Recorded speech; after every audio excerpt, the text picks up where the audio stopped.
Bobby Khan. Bobby Khan. It's the Bobby Khan Show. Welcome back to another episode of the Bobby Khan Show. And today I have somebody who the FBI said was the highest earning gangster in a New York crime family. Michael Franzese, thank you for joining me today. But before I can say something else, this is the only man that has managed to walk away from a life that, you lived at one point and has completely transformed his life and is leading a new legacy. He's going to leave behind a different legacy. And I want to talk to him about all kinds of stuff. Michael, thank you for joining us today. Thanks for having me. We've been trying to get together for months now and do this. So we're actually going to do something different. We're just going to let it be a free-for-all. And because he wanted me on his show, I said I wanted him on my show. So you know what? Let's just have fun today. Let it ride, right? Exactly. So what's going on? Everything's good. I mean, I've been watching you every day. You're really out there. You're doing a job. Yeah. And I got to tell you got the right idea. Okay. You're in front of people quite a bit. They're getting to know you well. And well, that's the thing. Most people are afraid to talk to people. Yeah. You're a person that talks to people all day long. Always. I came across, watching your videos, when you first came on social media, and I was sitting there, and I'm like, you know what? Because I knew about who you were always. Mm-hmm. I followed closely with everything when it came to organized crime and all that. But there's a big thing. You managed to walk away when others don't. How'd you do that? Bobby, there's no blueprint for walking away from that life publicly like I did. Yeah. Obviously not cooperating and not entering a witness protection program. I really didn't know how it was going to work out, but I had somewhat of a plan. Okay. And, I'll go back. I was a major target of law enforcement. I mean, they arrested me 18 times. I had 7 indictments. I had 2 federal racketeering cases. One brought up by Giuliani. Yeah. Yep. And I had 1 state racketeering case in Florida. So I go to trial 5 times. I beat him every time. Yeah. I was either dismissed or found not guilty. And then Giuliani indicts me. And let me stop you there for a second. So this is back in the 80s? it was back in the 80s. Okay. Yeah. Well, 70s and 80s. But 83 was when Giuliani indicted me. Of course. Yeah. So for those of you that don't know, I mean, back in the 80s was like the heyday of organized crime being targeted by the feds. Yeah. That's when all of a sudden RICO came into play. John Gotti was on every wall in every FBI agent's office. I mean, they were basically determined to break it because up until then, A, either they said, well, there's no such thing as organized crime, or B, they didn't have the tools that they needed. And like I always say, the federal government is a way where if they don't win, they keep changing the goalpost and they're going to find a way. Yes. And RICO was that thing. Well, let me, I always say this, the golden era of Cosa Nostra in this country, really from the mid-'40s, when they created the commission, when Luciano did that, right up until the mid-'80s when the RICO statute came out. Yeah. And a lot of people want to blame John Gotti for taking down the mob. And honestly, he didn't do too many favors with his high profile like that. You can't do that. But he wasn't the fault at all. I mean, there was a lot of guys that was a high profile. You were high profile. I was high profile. You were on Forbes as the richest. Was it listed as the richest gangster on Forbes since Al Capone? Yeah, since Al Capone. It didn't do me any good. Let me tell you that. You don't want that kind of publicity. But anyway, it was a RICO statute because you know what it is.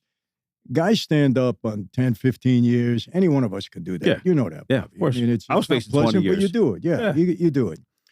When the RICO statute came out and murder all of a sudden becomes a federal crime, because remember, it was never a federal crime. Yeah. And they're grabbing these guys and they're locking them up and they're telling them, listen, 100 years. You're either going to cooperate with us or you're going to get 100 years. Yeah. And no it's more so parole. easy. Yeah, no more parole. You do it 85% of your time. Well, people don't realize RICO is so easy to convict on. Terrible crime, a terrible statute. Yeah. Do you know that a RICO statute, they can go back, they need 2 predicate acts. One predicate act has to happen within 5 years. The other one, they can go back 30 years. Yeah.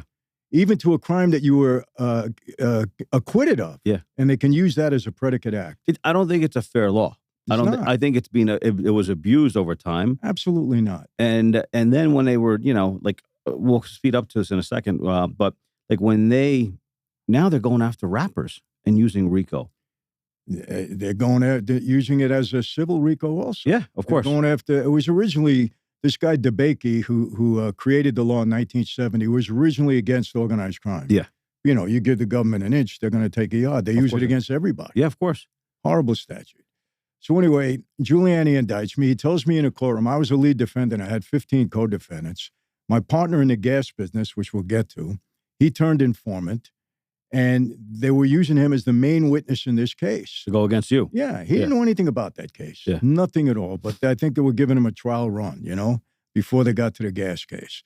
So Giuliani tells me in the courtroom, he says, Franzese, if I convict you on this, you're going to get 100 years. He was going to give me double what my father got. My father got 50. Yeah. I'll never forget, Bobby. I said, hey, Rudy, bring it on. Yeah. I beat you guys 4 times. Let's go for round 5. Yeah. Not the smartest thing to do, be honestly. You don't need to give them more incentive. But anyway, I was just young. I didn't like them back then. So I got to stop you for a second. If you've never, listen, I've had to go through 2 federal cases. Fighting a federal case, it is one of the most gut-wrenching experiences. And you fought 5. No, I fought 3 federal 3 federal cases, and the rest was state. Okay. But yeah, the feds, they take everything out of you. Even when you win, you're losing. You're losing because not only they're just destroying you financially, but they're destroying you mentally. The lawyers are destroying you. Everybody, the media's punching you. It's like everywhere you look, you're like, that's what they thrive on. They know that most people can't handle that kind of pressure. Can't. They can't. And that's why they have a 98% conviction rate, because most people just lay down or, you know, so the person that, you know, maybe just you have a co-conspirator. They go after them and they can't handle it. So they're going to testify on you and send you to prison. No, yeah, and plus you're not beating these cases with a public defender. No, not at all. And these lawyers, you know, they're expensive. $100,000 to speak to them. And then what per indictment? It's like $250 per indictment. So they bleed you one way or the other. Absolutely. You know, the advantage that I had, Bobby, honestly, I watched my father get framed. Yeah. My father, listen, we were on the street. We did things we shouldn't have done. For those that don't know who your father was. My father, Sonny Franzese, he was one-time underboss of the Colombo family. Yeah. And he got a 50-year sentence for conspiracy to mastermind a nationwide string of bank robberies. Yeah. And Bobby, I tell you this, I went to jail for a crime I was guilty of. I pled guilty. I did my time. My dad did things on the street, but that particular crime that he did 40 years out of the 50 on, he was framed. I'll take it to my grave, 100% innocent. He was no bank robber. We spoke to every witness afterwards. They recanted their testimony. We gave them lie detector tests, proved they lied at the trial. We can never get the conviction overturned. How much time did he actually do? He did 40 years. On a 50-year sentence? 50, yeah. And he that was maxed out. Yeah, exactly. On a federal. Federal. He came out of prison when he was, what, 99? Or 100? He was 100. 100 years old. He was the oldest inmate in the system when he was released, 2017. Like, here's my other thing. Like, I've seen inmates in there. There was a guy that came in one day. I'm sitting in federal prison, and 87 years old. They roll him in on a wheelchair. I actually had to help him get into his bed, right? I'm like, how dangerous is this guy? Like, just let him go home. What is he going to do at 87 years old? Like, there should be an age limit where you're like, okay, this guy's going home. Bobby, when it comes to us, forget, they want you to die in there. They want you to. There's a guy now, Vic Arena. I don't know if you know his name. You probably heard of him. Yep. He was a Colombo guy, a guy I knew well. He got 3 life sentences. Yeah. And he's got dementia. He's in a wheelchair. He doesn't even know who he is. Yeah. He's not a threat to anybody. It wouldn't give him a compassionate release. No. No. You know, it's personal for them. Yeah. I've seen it with I mentioned to you in the car earlier, when I was getting sentenced and the judge read my sentence, my U.S. attorney, who literally took it personally, my entire case, high-fived the FBI agent right there and was smiling and walked out of there and looked at me. And I'm like, and that was when I decided I'm not going to this is not going to be the end of me. No. I'm going to get up, Listen, you don't want to throw, a blanket over everybody, but there's some bad guys out there, and I'll be honest with you, I take it personal when I see some of these politicians do the things they're doing and never get held accountable for it. Yeah. And we go to jail for... They're worse than us. 100%. Hey, listen, I wrote a book, Mafia Democracy. That's where the new mafia is. Absolutely. It's in Washington. Well, think about it. They can inside trade. They can do all kinds of stuff. They're having people killed, and they get on TV and they smile, and there's the saints that we're supposed to admire and applaud for, but we're the bad guys. Yeah. Your cousin trades a stock, and all of a sudden he's going to prison for 20 years, but they trade stocks and make hundreds of millions of dollars, and that's okay. It's okay. It's okay. Because they exempt themselves. Of course. We go to jail. Well, I said something, you know this. When you're in prison, if I was to, these pedophiles, they're given separate tables. They're given all kinds of stuff. Yeah. And if I was to punch them, I'm going in the hole. 100%. But who made those rules? It was these politicians. I know. So, and God forbid they ever get caught, they're like, oh, well, at least we're protected in prison. Yeah. It's sick. No, they're you don't want to get me started on that part, but hopefully we do get started. Yeah. I have a lot to say because that's why a guy like you should be running for office. Well, I really mean it, Bobby, because half of these, I look at these people and I say, how? Yeah. You want to put your fate in their hands? Yep. You want to make them making decisions for you? Of course. They don't know that they're alive, half of these people. No. The things that they come out with, I look at them, I say, look, I'm 75 years old. I got to have somebody like this telling me and my kids and my grandkids And dictate our future. They don't have a clue. No. Well, the thing is, most of these people, I always say a politician is basically the spare kid that, the parents couldn't figure out what to do with them. So they're like, we're just going to put them in politics and we're going to control them because they would never make it in the private sector. It's very rare that you actually have a politician that was successful in a private sector. And then, no, they get rich because of all the backroom deals and stuff. And there's always somebody else that's got their hand up their ass telling them what to do. And guys like you and I, nobody controls us. No. And, that's why even on my podcast, it's not that I just want to inform people. Yeah. These people are going to have your fate in their hands. Yeah. And you got to be very careful who you're giving that ability to, that responsibility to. And I just don't get it, Bobby. People need to do we their grew homework. up in a different time. Yeah, we did. Yep. At least there was people that went into office that had integrity, that had some dignity about them, that had common sense. Yeah. Now, I just, it almost scares me. Yeah. It scares me in a way, not for me. Yep. I mean, I'm 75. What are they going to do to me? But my kids and my grandkids. Well, that's what I said. When I decided to run, I said, look, this was a country that people came to this country for hope. They figured that if they worked hard, they could build something and did that. Now you can work hard your entire life. And there's people that are, you used to be able to buy a home in this country by the time you were 25. Yeah. You could live on one income. Today, people are dying. They're struggling. They can't survive. I know. And every piece of our country is being stolen, sold off. We're $40 trillion in debt. There's no, plan on how to fix this. And they're stealing more and more rights from us every day. And how do they resolve the $40 trillion in debt? Add more to it. Yeah, no, that and I tell people all the time, I said, listen, you didn't cause that. Yeah. I didn't cause that. Irresponsibility in government caused that. And how do they want to solve the problem? By taxing you more. Absolutely. Wasting more of your money. Well, okay. I'm going to break it down for somebody that's very simple. Imagine, you just keep beating a dead horse. You're not getting anything out of it. Now you keep taking more and more money. On an average, an American pays, all the taxes between property tax, sales tax, and all that stuff, you're paying about 60 cents on a dollar in taxes. Yeah. We're not that far off from France. France is about 75 cents. That's right. So what's the difference? We're supposed to not be a socialist nation, but we're becoming that. And the problem is these politicians are holding on to power by going out there and say, if you vote for me, I'm going to give you this. So all these welfare checks, all these little incentives, basically this is buying votes. And they're trying to train people into saying, you need to rely on the government. Instead of people going out and say, like your mom and your dad, my parents, they came, they worked hard. They did what they had to do to make money. Embarrassed to take money from anybody. My family, forget it. My grandfather wouldn't even think of it. Absolutely. I mean, these immigrants that came to this country 100 years ago, they bust their asses for pennies, but they were proud of it. And Bobby, you know darn well, these politicians don't care about people. No. They just want you to be dependent upon them. Yep. Because if you're dependent upon them, they control your destiny. That's it. And on top of that, they're trying to occupy you with so much other BS while they're behind the scenes stealing and just basically getting rich. And at the end of the day, it's on both sides. I've seen people fight on TV and then they're sitting in a restaurant high-fiving each other. And I'm like, it's all BS. It's for the cameras. Yep. All BS. Listen, we can go into so many things. I mean, I'm laughing this morning. I got to bring it up. I'm watching this guy, Fauci. Oh, yeah. Okay. Take the fifth 111 times. Bobby, look, I went in front of a grand jury. I took the fifth. Yeah. I was a criminal. Yeah. I didn't want to incriminate This guy's a myself. doctor. That's why you do it. This is a doctor who has a preemptive pardon. Yep. He's got a pardon for everything. Absolutely. And he takes it 111 times, and we're supposed to sit back and, it's okay. That's okay, yeah. Meanwhile, how many people died? Yep. How many businesses did he destroy? I was forced to get vaccinated in order to go to prison. Yeah. Yep.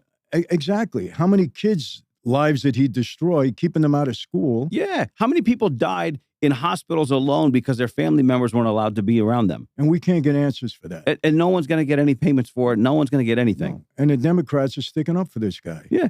And the thing is, that's the issue that frustrates me with all these hearings, right? Like when they have hearings for organized crime, someone's going to prison, right? But when they have hearings for politicians or something like that, dog and pony show. Nobody goes to prison, but you waste millions of dollars doing this dog and pony show because these politicians are getting headlines. That's all it is. Right. Yep. And then they're sending out emails, vote for me or donate to me because I did this on the Hill today. Yeah. That's it. So, I always say, I feel like if organized crime ran the country, it would be a better country.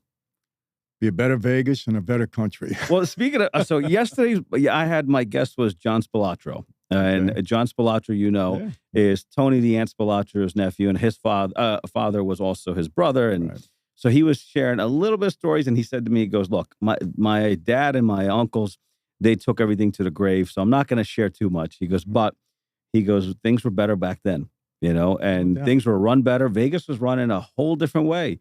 I mean, look, they wanted big corporations to come in town, and I always say it feels like you don't realize what you have till it's gone. Right. And now everybody I speak to says things were better when the mob ran the town. Everybody from that era knows it. Yeah. And there won't be any dispute at all about that because we welcomed people. We gave them stuff, I mean, you had great buffets, you had so much, it was just so much better. It was better. I had Meyer Lansky's grandson come to one of my events, and he said to me, he goes, my grandfather had a thing. When a gambler left, he made sure he had food, money in his pocket for food, a ride home. He didn't leave empty. They didn't break him. No. They made sure that at least he had something to go home to, so he'd come back again. Exactly. Yeah. Yeah, I know it's time. They bought plane tickets for guys. Put them on a plane, gave them some money, let them go home. Limos, the whole 9 yards. So what do you think if you could see, if Vegas was still run today by the mob, what do you think it would look like? It would look like it looked, years ago. Yeah. Just more welcoming. Yeah. Look, now you're paying $20 in some places for a bottle of water. Yeah. How are you going to draw people to this town when they have to do that? Well, the Vegas was a town where you were able to come to the town and you just basically forgot about your life. Yeah. You had fun. They took care of you. They knew what you liked to eat. They knew what you liked to drink. And they knew that you were dropping money on the table. So they're like, you know what? Let's just let them have a free dinner. Let them have a free show. 100%. It was like, it was like Sunday dinner. They invited you to, basically you're in their home and people were respectful. There's no more respect. No. You're just another number on a spreadsheet. Yeah. But you see the numbers. It's like you're doing them a favor being here. Well, and that's turned into a nationwide thing. Like if you walk into a store now too, like the butcher is gone, everybody's gone. You walk into some big box retailer, you're just another number to them. Yeah. And then the cashier's looking at you like, hey, I'm doing you a favor by ringing you up. Yeah. Everything's become very impersonal. Yeah. I think, Bobby, I think social media has a lot to do with that.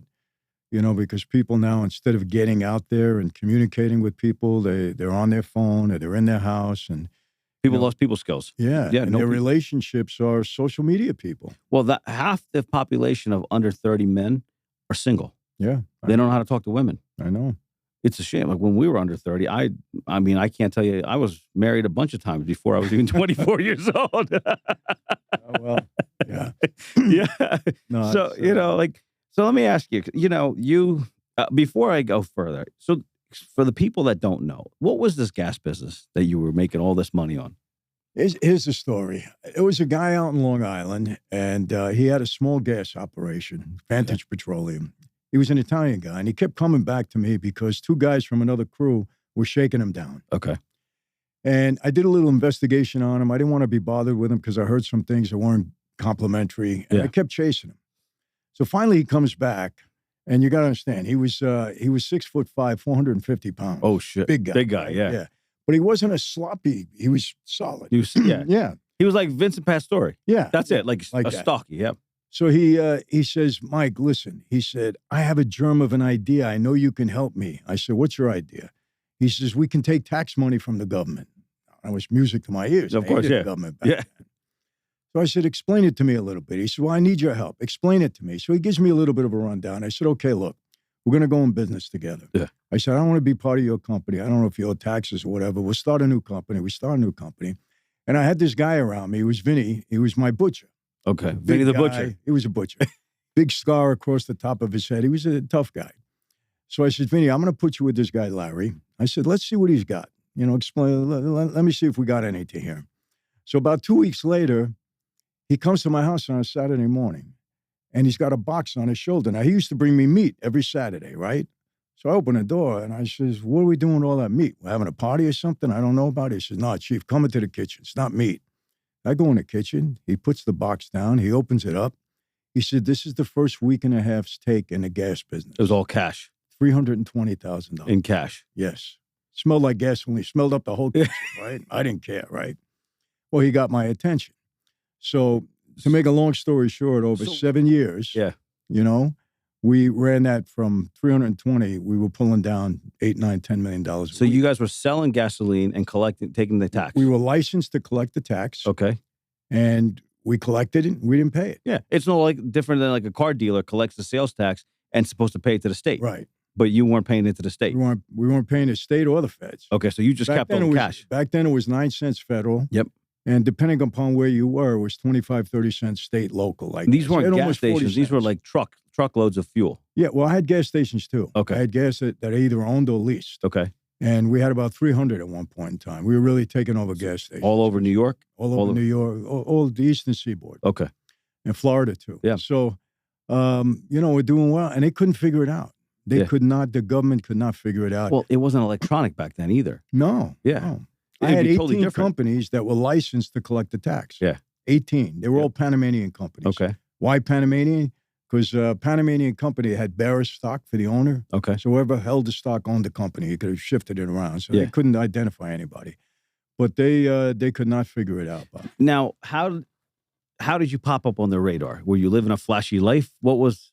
Well, I popped up because of my dad. I mean, I was 19 years old when I had my first indictment. Yeah. And because my dad had a huge name. And so it came on me immediately. They hit me up for a grand larceny. It was all BS. Yeah, BS. Okay. Yeah. Okay. I mean, I went to trial on it. I got acquitted, you know, but they started on me immediately. Yeah. Immediately. So, I mean, I had investigations, undercover operations, arrests, and trials my whole life. My first indictment was 24, and I was facing 40 years at that point. I had federal and state charges on a trumped-up charge, and they wanted me to go to trial. I mean, they wanted me to plead guilty, and if I testified against people, and they give me 5 years. And then they said, but if you go to trial, we have a 97% conviction rate. You know, you're going to end up going to prison for 40 years.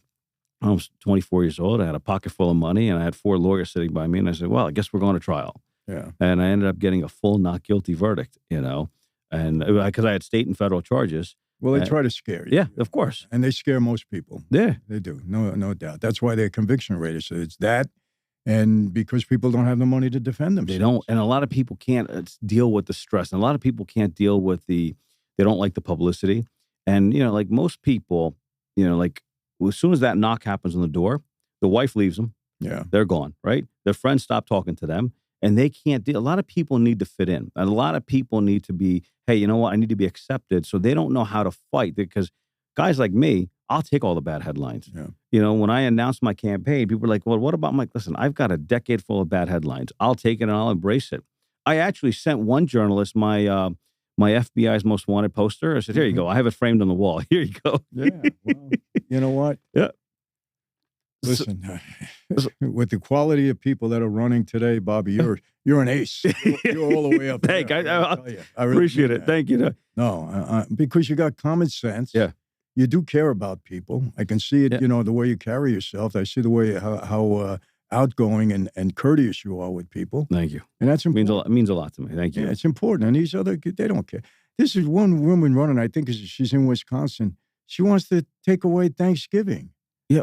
This is what you're campaigning on, taking away Thanksgiving? But like they've become so anti-American, anti-family, anti-everything that made this country what it was. Like, they want to take everything away. Yeah. Like, I mean, at this point, you tell us what to eat, what to drink, where we can go. That's not America. That's not a free nation. You know, I don't know if you've heard. You probably see my videos, and I've been talking about this. And somebody commented the other day, I said, why are you talking about cars so much? I said, because every decade they find a way to take more of our rights away. I said, both Democrats and Republicans got together during COVID and passed a law that went into effect this year that every car in America now has a kill switch, right, has a listening device, cameras in it, Like now, there's a new device. If I go like this in the car, if I'm like driving a long distance, all of a sudden the car speaks to you. It reduces your engine power and says, "What's going on?" Right? Really? All of a sudden, you're like, "Well, who's in my car?" I didn't know that. Yeah, really? so now that's this year. That's happening. General Motors On every car? every car that's coming and being sold in America, General Motors just patented technology that's going into cars next year. They're going to have cameras all around. So now if I walk up to the camera, my eyes are like, let's just say I'm panicked or something, or I'm walking funny, it won't unlock my car. Now, what happens if a woman's being, running from an attacker? She's not going to be calm and collective. She's not allowed in her car. Or what if my kid fell off the swing set and now I'm rushing into the hospital? I get in the car and the car doesn't start. And what's the safety? They're saying safety because they want to prevent DUIs. They want to prevent people driving. But it's no different than any other law that goes into effect. They say, like for the Patriot Act, they said the Patriot Act was for our safety. But the Patriot Act, you have now warrantless wiretaps. You have asset forfeiture without a criminal conviction. All it did was hurt Americans. It didn't help Americans. It hurt businesses. So now this is going in. So now they can kill your car anytime. They're going to sit there and listen to everything in your car. They have access to all. And now the FBI is very easy. All they do is just pull up to your car and they just, got all your information. They have your phone logs. They have everything. They have video of you in your car. Let's say you're having a conversation with somebody in your car. Every conversation is being recorded now. And that starts in 20. It already started. Yep. It started already. So every car that hit the market this year, and as of this summer, now has the kill switch in the car. It's a federal law. It's a federal law that both Democrats and Republicans voted unanimously to pass. So if you got a car that you bought brand new, don't ever have a conversation in it that you don't want anybody else to hear because that's the law. And most people don't know it. They have no clue. No, they didn't. And they passed it during COVID when everybody else was just sitting at home and didn't know what to do. And they passed it and it finally went into effect. And look at how much they want to intrude on our lives. That's it. Really? So they'll kill your car. They won't let you have access to your car. You paid for it, but you don't have access to your car anymore. Wow. And it gets... know that. Yeah. And that's a federal law. And it's in every... So it doesn't matter if you buy a Chevy or you're buying a Mercedes-Benz.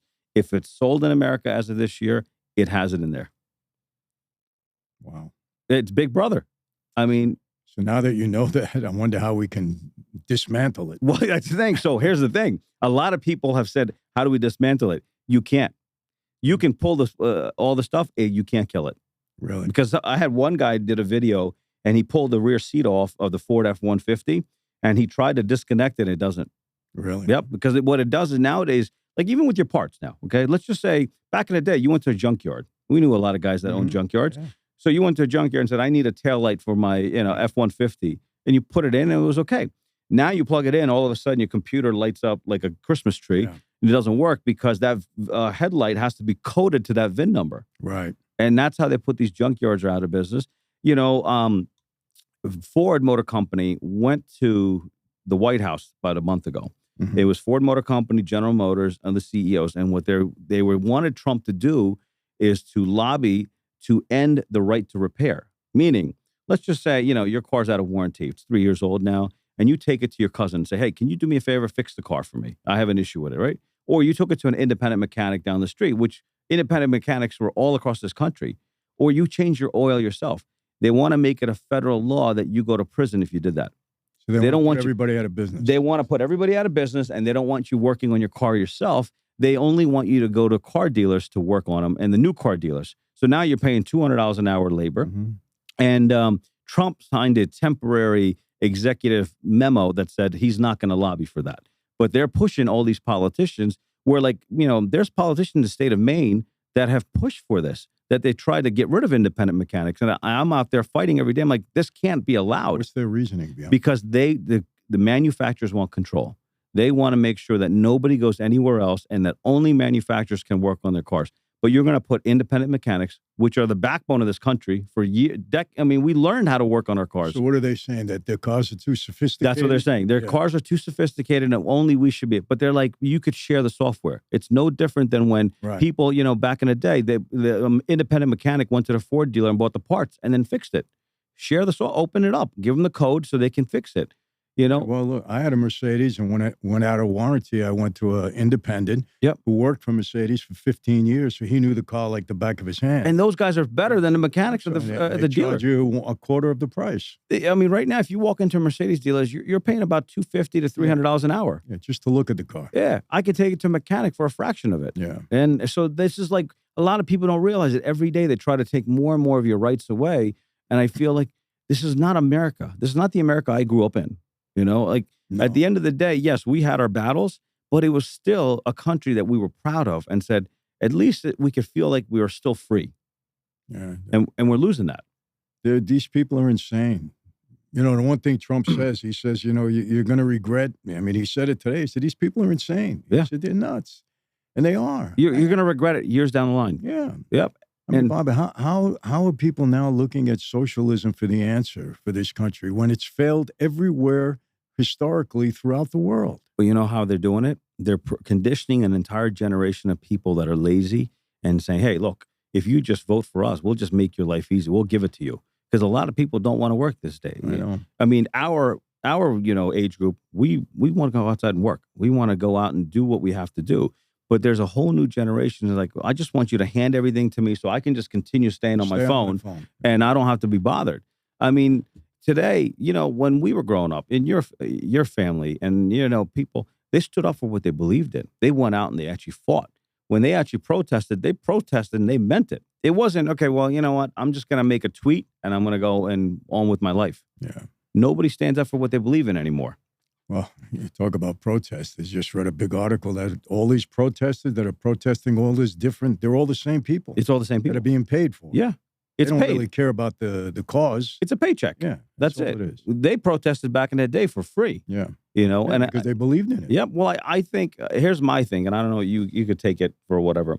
So I always said that, you know, our government watched all the protests in the 60s and the 70s and said, this can never happen again. We need to occupy these people and basically take them away as much control from them as possible. Yeah. And they did. And people got so occupied with their lives, we're like, yeah, I'm not interested in going out and fighting the government for anything. Yeah. You know?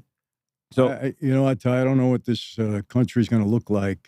I always say this, and you know, people, I get harassed for this all the time. Yeah. Oh, you're in Trump's pocket, and Trump is paying you. It's just so stupid. Yeah, of course. Paying me for what?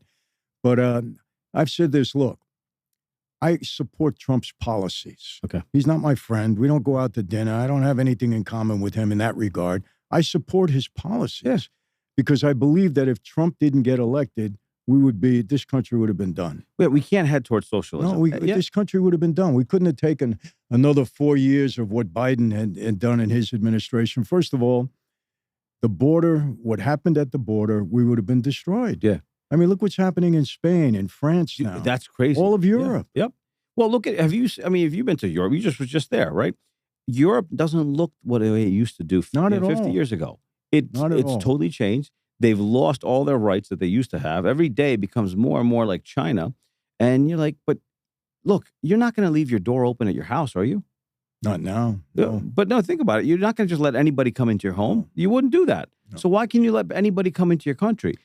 It was one, I identified this scam from day one. All he wanted to do was flood this country To get the with votes. immigrants for votes. That's all it is. all it was. And make the whole country blue. That's all. He don't care about the people. He didn't care about humane. If he cared so much about humanity, he wouldn't have let 400 kids come in here that they lost that were human trafficked. They don't care about that. It's Nobody all even talks about it. It's all a power trip. Yeah, nobody even talks about it. But today, all these guys nobody even talks about these kids that were human trafficked that are still lost. No, and they're still happening. Human trafficking. Still lost. Yep, of course.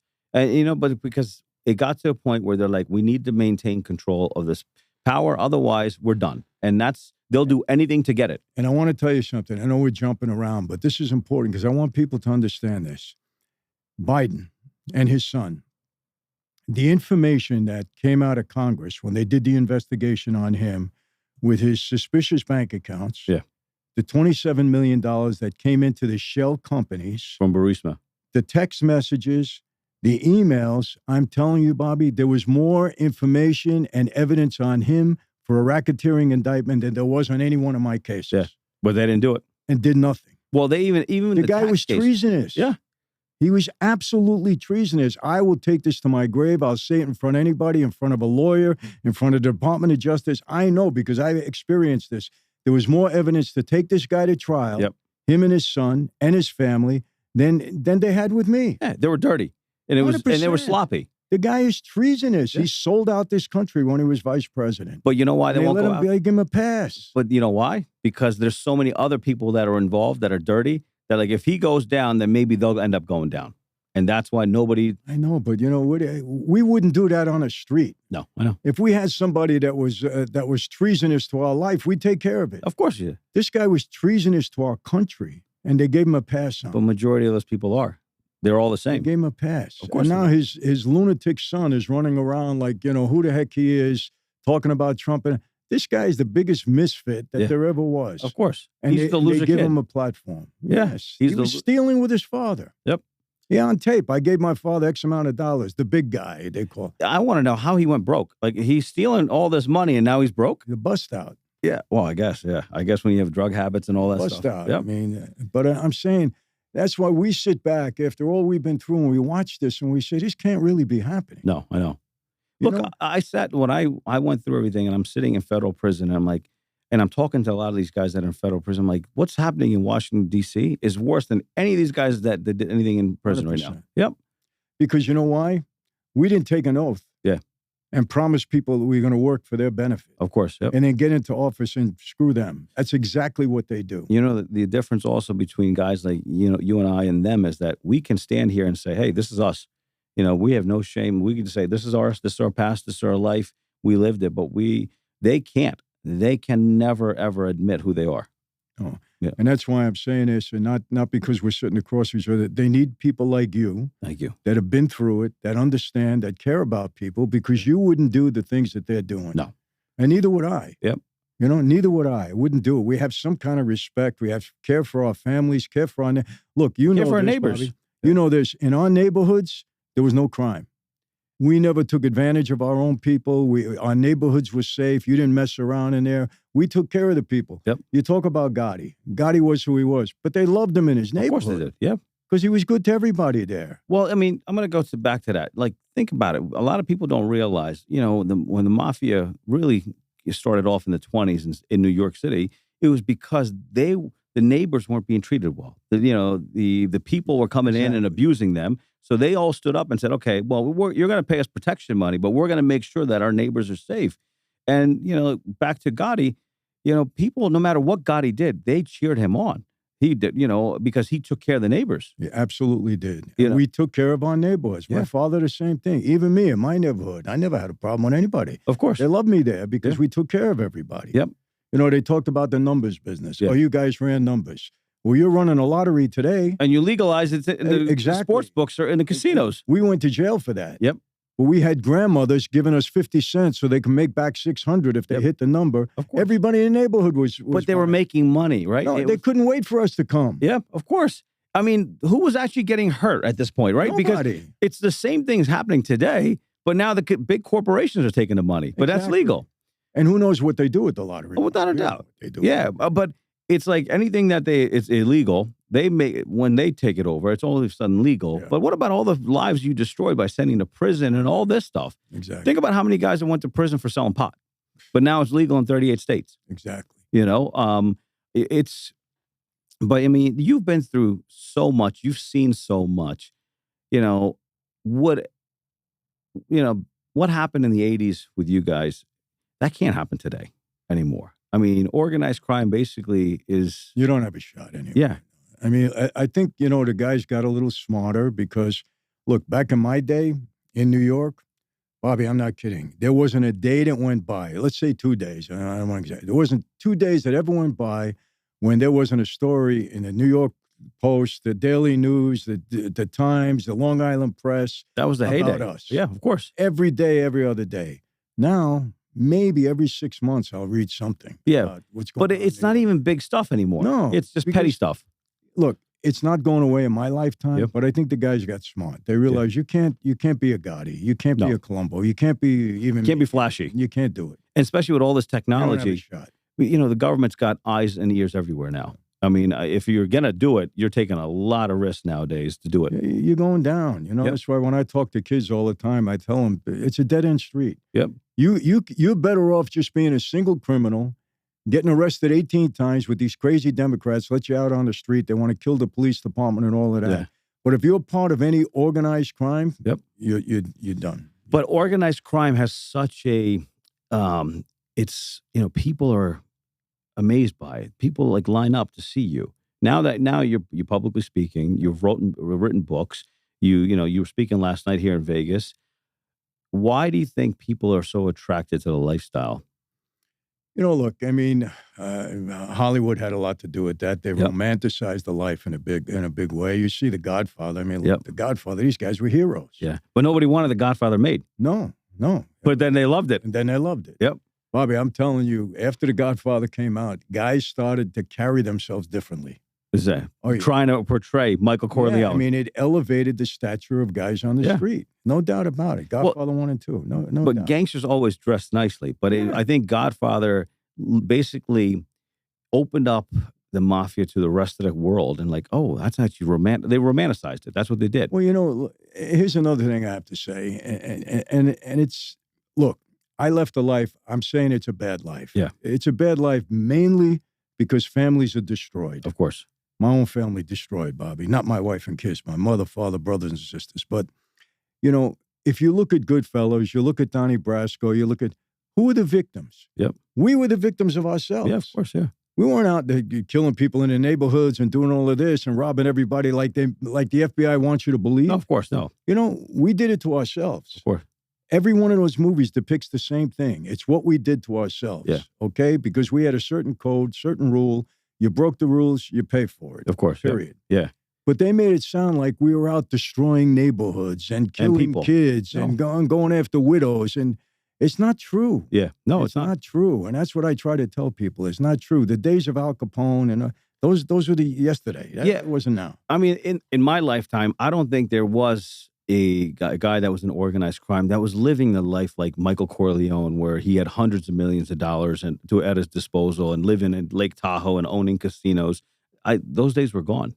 Yes. But even by the time the 80s came around, those days were long gone.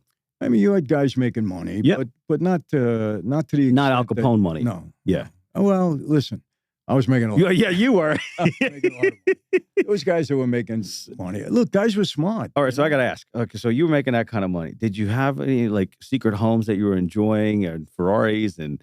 I had a Lear 25A. I had a jet. Did you? Okay. Plane. Yeah, okay. I had a jet plane. I had a Bell helicopter. Okay. Yeah, I had it for about 4 or 5 years. Yeah.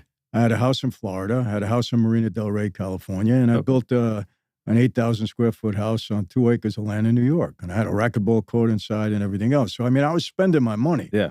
But I also had, 2 dealerships. I had a production company. So you had legitimate, I mean, I was paying taxes. I was robbing one to the end. You're robbing Peter to pay Paul, but exactly. I paid the government back with the taxes that I robbed. But I don't think the Mazda dealership was making enough money to pay for all those homes. No.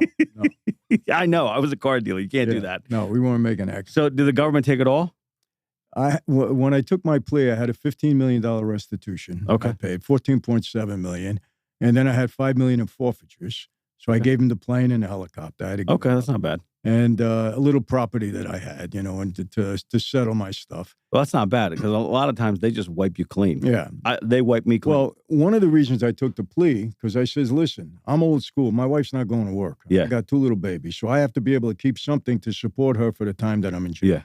So I'll give you this and that and that. So my wife never had to work when I was away. Yeah. But, and that was part of my plea agreement. Okay. Because originally, Bobby, they wanted to give me 25 years and $100 million fine. Oh, $100 million. Fuck that. So I kept fighting until I got him down to 10 years and a $20 million fine and restitution. But look, they took and then 8 years I didn't work. Yeah. I mean, they took a big bite out of me. Don't get me wrong. Yeah, exactly. And then I'm going to tell you this, Bobby, this is the truth. Listen to this. I had $33 million. Me and my partner had $33 million in an account in Austria. It was a numbered account. He had half the number. I had half the number, right?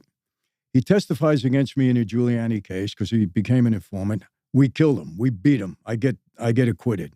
Now the government is worried that in the gas case that they were going to indict me, that he was a bad witness. We already tainted him. Yep. They were throwing him out of the witness protection program. When he went bad, I told his son, the $33 million, tell him not to tell them about that. It's our money. Exactly. You know, he takes his half, I'll take mine. He ratted you out. He never told them. Okay. When they threw him out of, they're going to throw him out of the witness protection board, he says, wait a minute, there's something I didn't tell you. We have $33 million. Then he gave it up. He gave it up. So listen to this. The feds go to Austria, they go to the bank, and they say, listen, we got half the number. Give us the money. It's mafia money. Austria says, I don't care what it is. You bring me the whole number or you ain't getting nothing. Yeah. That was awesome. Yeah. Yeah. But that wouldn't happen today. No. Nope. So now the lawyer comes back to me and he says, listen, they know about that money. Yeah. If you want me to knock your plea down, the time that they want to give you in $100 million, you're going to have to give them half the number because you're never going to get the money. They're going to freeze it. Yep. He said, let me use it to negotiate, right? So he had to give it up. I had no choice. So I give it to him. That's when we got the sentence knocked down and the fine knocked down, right? So now I get my plea agreement, right? And I'm reading the plea agreement, this and that, and I'm saying, where's the $33 million? They didn't even disclose It's not in there.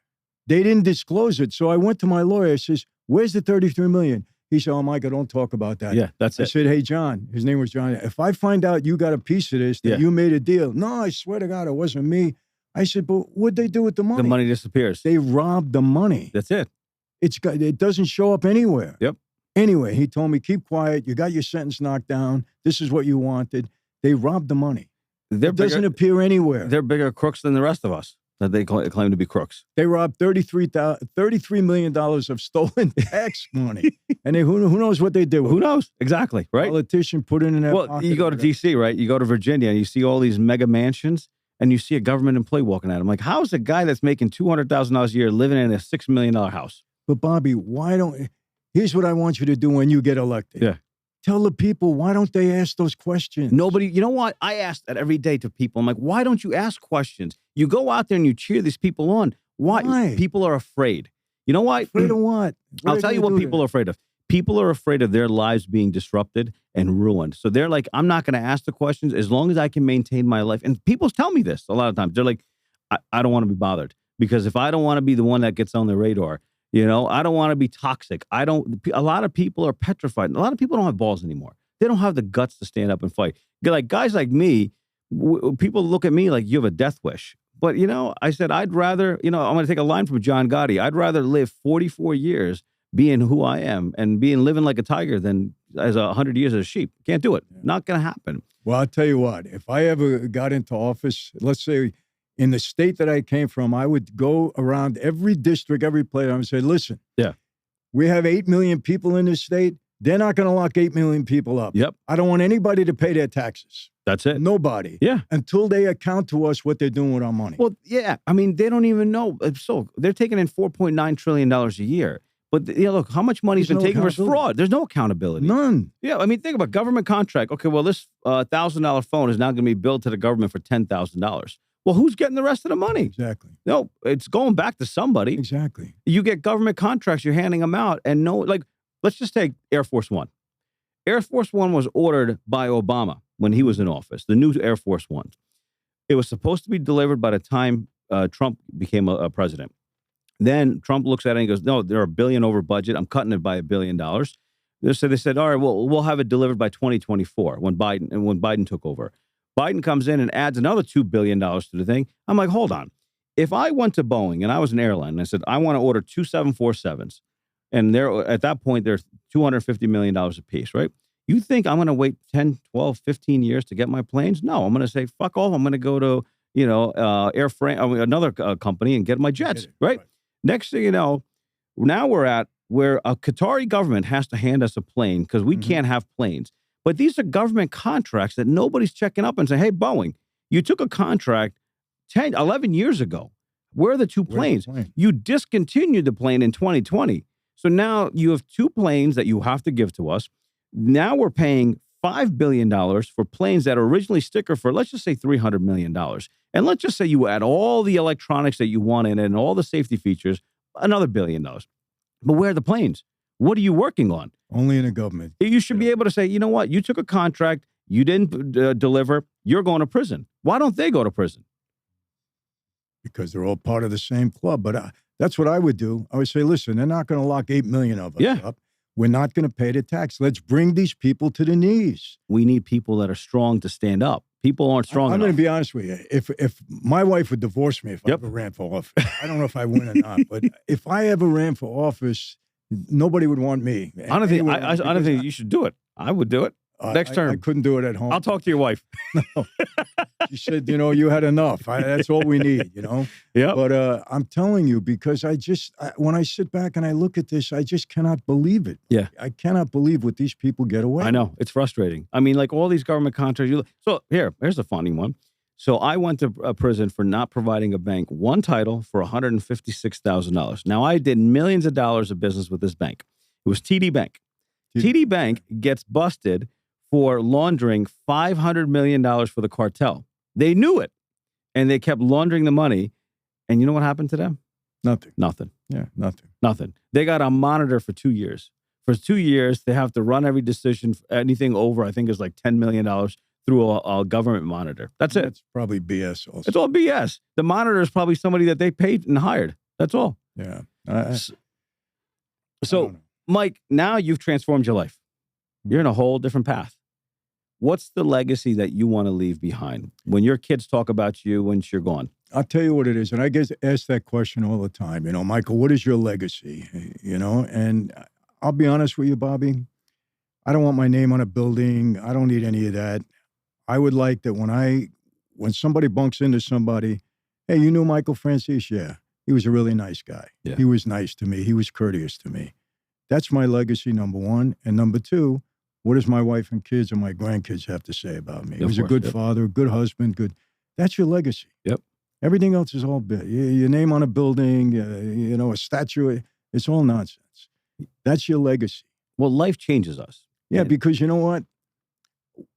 People ask me, I wrote a business book. I'll make you an offer you can't refuse. Yes. If you read my business book, it's very, very simple how to succeed in life. Number one, I tell people, networking. Yeah. Meet people. Get out there. Remember, whenever you have a business deal you want to present, who's the product first? You are. Yeah. Let people like you. Be courteous to people. My father taught me one thing, Bobby, I never forgot, and he was so right. He said to me, son, always be kind to the little people. Now, when he said little people, he didn't demean them. It was just his way of talking. Yeah, of course. Yep. I know. I get it. He said, the valet parker, treat him right, shake his hand, make him feel good. Tip him. Yeah. He said, the waitress, the people that take your coat. He said, they're the people that make you strong. And they remember you. Yes. Yes. He said, they make you strong. It's not the people on top. Nope. Because they're envious of you. They're looking to cut your legs out. I would watch my dad. I'm telling you, this is the truth. We would go to the Copacabanas. I love the Copa. Yeah. I saw everybody that was anybody. It was the greatest room ever. Yeah. It was the biggest thrill for me going with my dad. Why? My dad, when Julie Podell, who was the owner, seen my dad, it was like he saw God. Yeah. Because my father was always so courteous to him, always so nice to him, and this and that. There was times when Joe Colombo would come in, and I see my father. My father would go to Julie, he's the boss. Be nice, take care of him. They would cater to my dad because my dad, in turn, he never acted like, he carried himself well. My dad was very charismatic. But he took care of the people. But he was always taking care. He was always courteous, always nice. And I watched how people treated him in return. I'm going to say something. So my grandfather lived to be 112 years old, okay? Mm-hmm. And the one thing I learned from him is he was very wealthy, okay? He had a whole town named after him. And every time you'd enter his compound, he'd be sitting right by the front gates, and he'd have all his servants and everybody sitting there, and he'd eat with them. And I asked him one day, I was a kid, and I said, Grandpa, I said, how come you never eat with your kids and your family like most of your meals?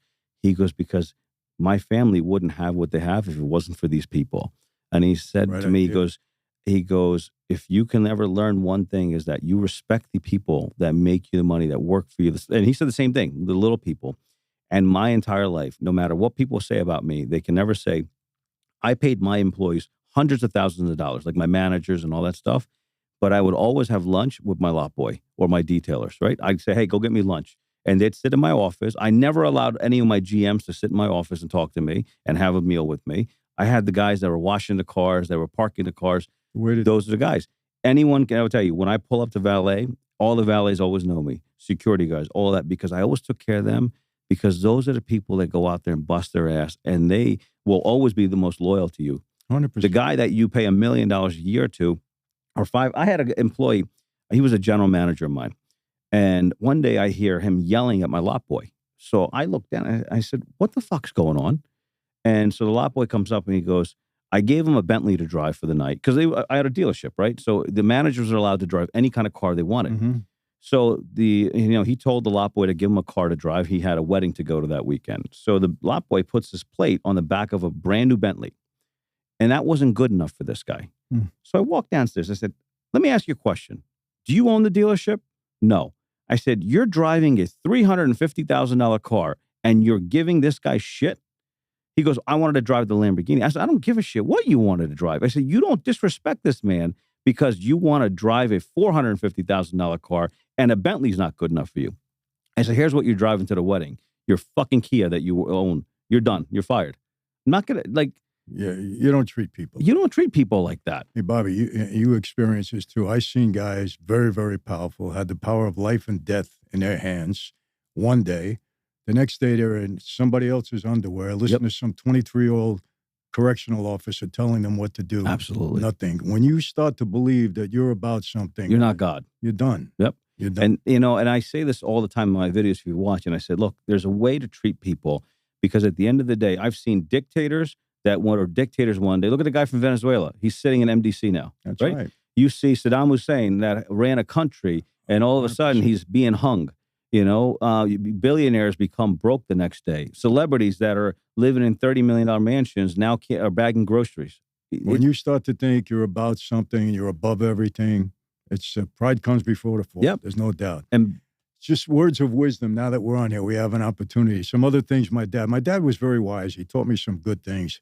But you probably experienced this, and I'm bringing it up now because it came into my head. Did you ever see in your life that the worst payers are the best collectors? Yes, I get it. Yep, right? Absolutely. Yep, okay. I've seen this not fail my whole life. When somebody is a dog collecting somebody, I look at them, they're the worst payers. Yeah. Worst payers. Yep. My dad he said, Michael, watch that. When somebody's after you and this and that and that, go into their background a little bit. I guarantee they stiffed everybody. Of course they did. And he was right. Absolutely. Yep. Little words of wisdom like this are so important throughout your life when you remember this. He also told me, he said, well, the people that cast stones too, right? He always said to me, listen, be the last one to judge somebody. Yep. Because in that life, remember, your turn is going to come, and people are going to remember if you were the first one to judge somebody and point fingers, or you were the last one. They're going to treat you the same way. I have a real example that happened this week. So when I announced my campaign, there was a doctor in town that went online and he said, this guy's a fraud. There's no way we can ever have a convicted felon run for and represent us. He just got busted 2 days ago for running a $95 million Medicaid fraud. Of course.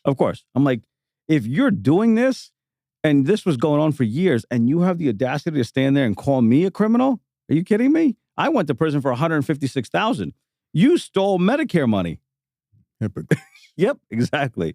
Total hypocrites, But, back to your legacy, as we grow, and I've seen this in my life, and you're older than me, what you thought what you were in the 20s, it's a total different mindset today when you're 75 years old. Yeah. Bobby, I learned something. Money is important in life. If people tell you it's not, it's a reality. It is. Why? Because money buys comfort. It buys security, peace of mind, take care of your family. And if you look at it that way, more money comes to you. Yes, it does. I've seen that. Yep. Now, when I was on the street, when I was a kid, I wanted to accumulate money. I mean, I did too. You can only spend so much, but it's never enough for you. No. It was funny. I'm in the gas business, made a lot of money 4 or 5 years into. Somebody came to me and said, Mike, you did really good. Why don't you give it up now? Yeah. I said, listen, you get as much jail time for $1 million as you do for $100 million. So I may as well keep going, right? Exactly. That was my attitude back then, right? Maybe I should have stopped. Who knows? But probably would have went down anyway. But I've really come to terms with that. Yeah. You want to be comfortable. You want to pay your bills. Because, look, financial pressure is of course. It's a headache. Let's face it. Without a doubt. So you want to be able to have that in your life. And then treat people right. Be generous. Yep, You spread your money around. Listen, I always made the people around. Look, I'm going to tell you this. Spread the wealth. Say, Michael, how are you still alive? I'll tell you why I'm still alive. Because nobody hated me in that life because of anything I did to them. Yeah. There's a lot of envy and jealousy, and like anything else. That's I was like a any young business. guy. Yep. I'm making a lot more money than guys that have been around 20 years. So it's natural that they have some resentment. It's in every business. But it wasn't that I caused it. I didn't do something to you to cause it.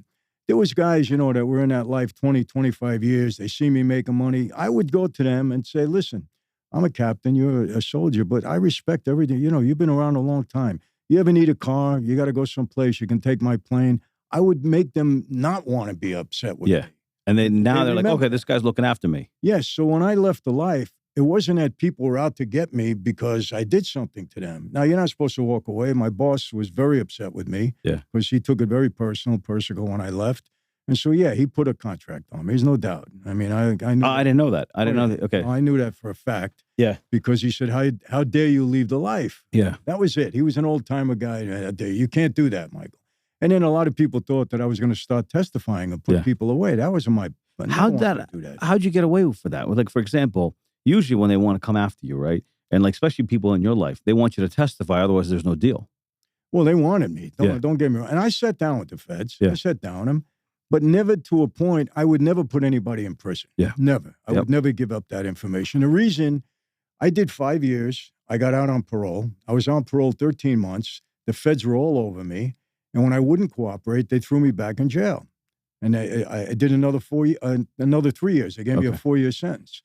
But during that time, they said, we're going to indict you on another case and all this kind of baloney. And I said, hey, I'm not doing what you want me to do. So that's why I went back and did 3 years in a hole. Okay. I was 20. See, a lot of people don't know that. No, they don't know that. They don't know that. These social media people that talk, they don't know what they're Of course, exactly. You can't argue with everybody. But I did 29 months and 7 days in solitary. Because you wouldn't testify. No, I wouldn't testify. Exactly, That's it. And guys knew that. Yeah. So now the word comes, listen, they put this guy in a hole. He's not cooperating. Yeah. Why would he be in there? You know? Exactly. They put him back in prison. And then I told here's what happened, Bobby. And maybe I don't talk about this much, but I'll talk about it with you. I'm comfortable with you. I had about 6 months to go, right? And I'm in solitary, and I get a call. The warden says to me, a guy from the Daily News wants to speak to you. He says he's doing a story. It'll be better if you talk to him. Yeah. I said, okay. He says, this guy, Sally Machota, his name was, I can mention his name. He became an informant, Michael. He's with you, and he's included you in 5 murders. I said, okay, what do you have to say? I said, he's a liar, right? About maybe 10 days after that, the feds come in prison. They come to see me. And they said, listen, Machota went bad. He's cooperating with us. He's implicated you in 5 murders. Yeah. He said, what are you going to do? I said, the guy's a liar. Now, you got to hear the whole story. The guy's a liar. He was a bust out on the street. He could never earn a quarter. He's lying, right? Yeah. Trying to make a name for himself now and get out. So now I reach out to my father who was on parole. I said, you need to send somebody to visit me. Send somebody. I said, I want you to tell my father this. Here's what the feds came in. This is what they want. I said, I'm not going to do it. I said, if I do it, a lot of guys are going to go down because I'm a good witness. Yeah. They want me to cooperate, or they said they're going to indict me. I said, I'm not going to do it. So my father goes out and he tells Persico at the time, who was the boss, listen, my son's not going to cooperate with this guy. He said, all he wants is to be left alone. He's walking out of prison in a couple of months. He wants to be left alone. Yeah. This is what happened, right? So I get out.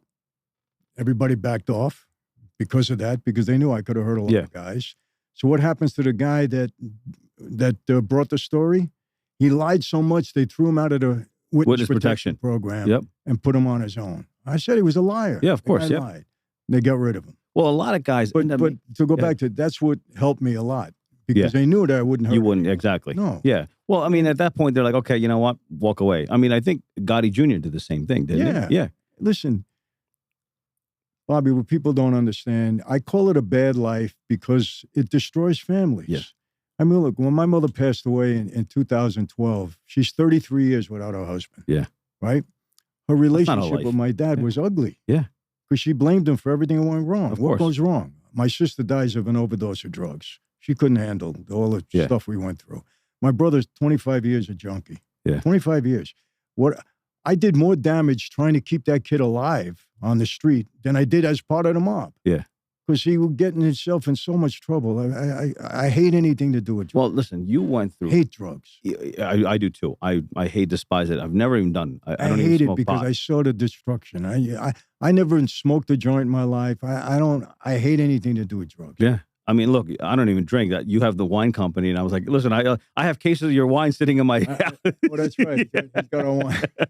I got cases of your wine. Yeah. Yeah. But it's like, Well, have a bottle. Don't worry about it.